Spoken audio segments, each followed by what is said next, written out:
ମୁଁ ଜଗନ୍ନାଥ, ମୁଁ ଜଗତର ନାଥ, ମୁଁ ସ୍ରଷ୍ଟା, ମୁଁ ସୃଷ୍ଟି, ମୁଁ ହିଁ ବିଲୟ। ମୁଁ ହିଁ ଧାରଣ କରିଥିଲି ମୀନ ରୂପ। ମୁଁ କଚ୍ଛପ, ବରାହ, ନରସିଂହ, ବାମନ, ପରଶୁରାମ, ରାମ, ବଳରାମ ଏବଂ ବୁଦ୍ଧ। ମୁଁ ହିଁ ସୃଷ୍ଟି କରିଥିଲି କୁରୁକ୍ଷେତ୍ରରେ ମହାଭାରତ।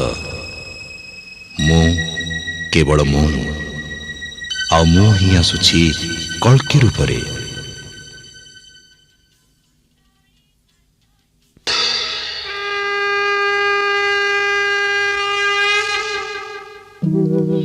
यदा यदा हि धर्मस्य